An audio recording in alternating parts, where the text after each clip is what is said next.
Poppy Playtime is a pretty divisive horror series. On one hand, many people love it. On the other, many people hate it. Me though, I thought it looked like crap and just didn't really play it or look into it much. I then did this magical little thing this year called playing it for myself and forming my own opinion. Which is something Pragmata haters tend not to do. Is people calling out everyone who plays this game for being a pedophile because there's a cute child in the game. Another big reason I never tried it is because of the pricing. Because they add more types of things to each chapter and just try to make each chapter feel more like a full game, this means that each chapter is more expensive than the last, and while that is a good thing in a way, in another way it means that the full price for this full experience is quite high. You compare it to Life is Strange, for example, and that's only £20. It only costs you that £20. That's a great price. It also costs you your dignity as a human being, but we're not ready for that argument. Telltale games will do something similar sometimes. Not all the time, but for some of their games, you can get episode 1 for free, and then you just buy the other episodes. But if you're on PlayStation 5 like me, let's assume you don't have PS Plus Extra and count up how much money you need to buy all of these games. Let's assume you don't have PS Plus Extra and Chapter 1 on console isn't free. That's £3.69. Chapter 2, £7.39. 3 is £11.99. 4 is £15.99. We don't know the exact price of what the Chapter 5 will cost on console, but seeing as it's usually more than PC, this could go from £18 to £20. And we just assume, oh, it's £20, add that all up. There is so many other games you can get for that price. So many.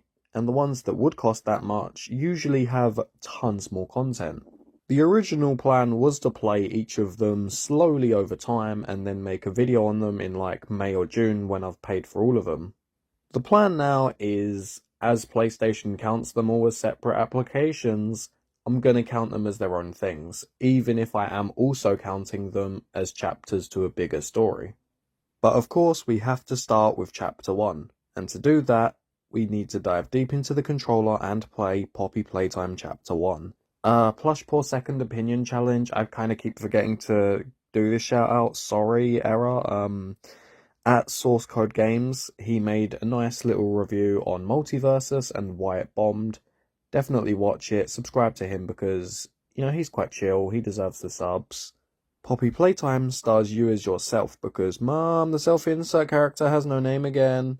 You get to an old toy factory known as Playtime Co. you used to work at after staff went missing. Well, half of that title checks out. The first thing you see is an ad for a toy doll named Poppy, and that's the other half of the title. I like the title screen, not gonna lie.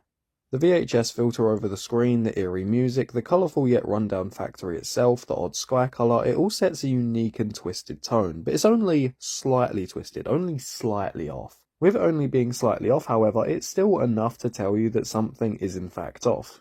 For the first bit of gameplay, you get a locked door puzzle where you're not told what to do and it's pretty easy to figure out for yourself. There's this little colour code door, and you need the 4 colours of this train here. We quickly find a VHS tape. You need to take it to the VHS player of its own colour in order to play it. These tapes can behave as one of two things: a neat bit of lore that can add to the world building, or be a tutorial of some kind. This one is a tutorial that shows you how to get this nifty little thing called a grab pack. A grab pack is a hand device that has long arms that you can shoot out. They do this 80s business instructional video style, and it works really well for all the tutorials.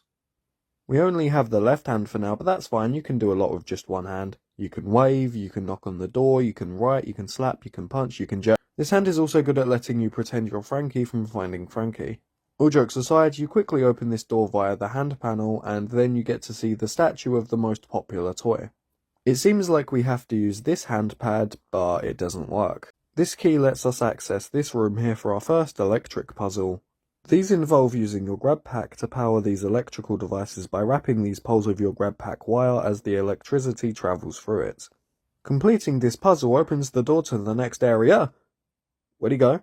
Seriously, where have you gone, you lanky dickhead? This wasn't in the script. Great, now I've got a riot voiceover and edit around this. Thanks for that, huggy druggy. Oh look, there he is. Come back, we've got a video to do. Oh, bye then. We then enter another room and have to find these cube batteries. This one wasn't hid very well. Completing this puzzle gets us our second hand, which comes in very handy. We quickly use them on these two handpads here, and they have to be used simultaneously. One die hard later, we get to another electric puzzle. Now you have your second hand. For these puzzles, you need to use them both, with the second hand being what finishes off the puzzle as you then have to connect it to the second electrical outlet. This one's a little tricky, but it's really not too hard. You have two vertical layers to worry about and these conveyor belts, but it really isn't too hard to do. The challenge from these electrical puzzles honestly does just come from the fact that these wires are very limited in size. Because of this, you have to find a way to connect them with the limited amount of wire you have. After that puzzle, we get to a toy creation room, kinda like Build-A-Bear but without the customization. You know, the whole point of that place? Ah yes, I'm now going to McDonald's for their quality water. As every McDonald's consumer does. You need to power this big toy making machine to make a toy, because nobody leaves without a toy. What the hell? That just sounds like something a serial killer Ronald McDonald would say in a hostage situation. Hey kids, taste McLeod, But first, you need to power the machine through, yes, another electric puzzle. I mean, you could do that, or you could just swing around like Spider-Man for a while. Hey, hey, hey, hey, hey.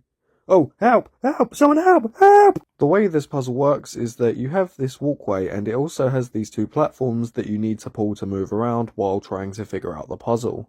This is because these platforms here that you can pull and move around, they're shortcuts. It's a bit tricky, but far from impossible. Once you've done that, you press this button and wait for the magic to happen. Oh wait, you need to also pull these levers down. But then the magic can finally happen. You can finally have a friend because you couldn't make any in school. We now have our toy. This toy is also a Cat B thing, I like her. I like the cartoon design she gets in later episodes. Putting the toy on the stand opens shutters and gives us access to this hallway with an ominous black void. Oh my god, it's the guy from Fortnite! We then have a required by law horror game chase sequence where we enter this door that says do not enter. Going inside prepares us for another Die Hard sequel because we just don't have enough of those yet. Hello! Yahoo!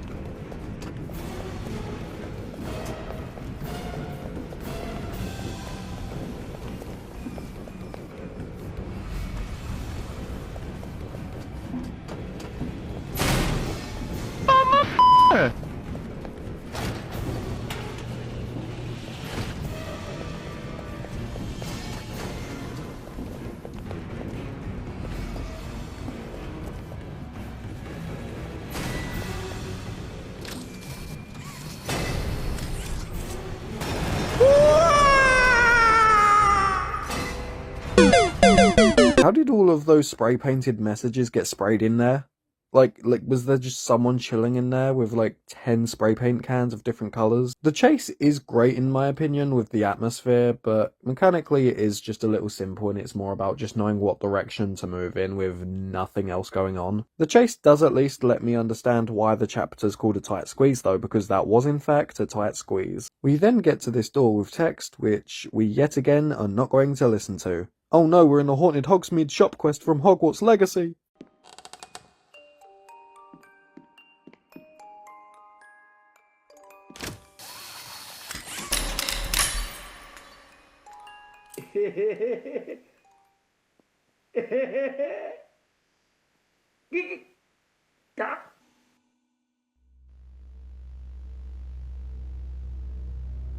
This thing is very short if you couldn't tell, but also if you couldn't tell, it definitely hooked me. One thing this game does well chapter 1 at least, is the challenging and fun puzzles and the atmosphere. The game really does just have you feel that constant isolation and loneliness. When the Huggy Wuggy chase does happen, it does feel intense. Also, speaking of Huggy Wuggy, I like the fact that it looks like a statue of him, and then it turns out, nope, it's the real thing. I like that, that was cool. Going back to those chases though, it does a great job at feeling tense and claustrophobic. I do really like that. One day I hope they just remake this entire thing, like all chapters, into a VR game one day, because that would be freaking insane. The game is really solid as a start of something bigger, and it does a really good job at showing you a light taste of what's about to happen, but not giving you too much. Also, this is unrelated, but I just want to say it's very clear to me that, like, when I was writing the script for this, I just thought, wow, it's probably, like, the reason they chose to do a Toy Factory theme is very likely because then they can sell a shit ton of toys. I recommend picking up a controller and playing Poppy Playtime Chapter 1. Preferably on PC though, because if you have a PC, like, and you can play this, do that because it's free on there and you have to pay on console.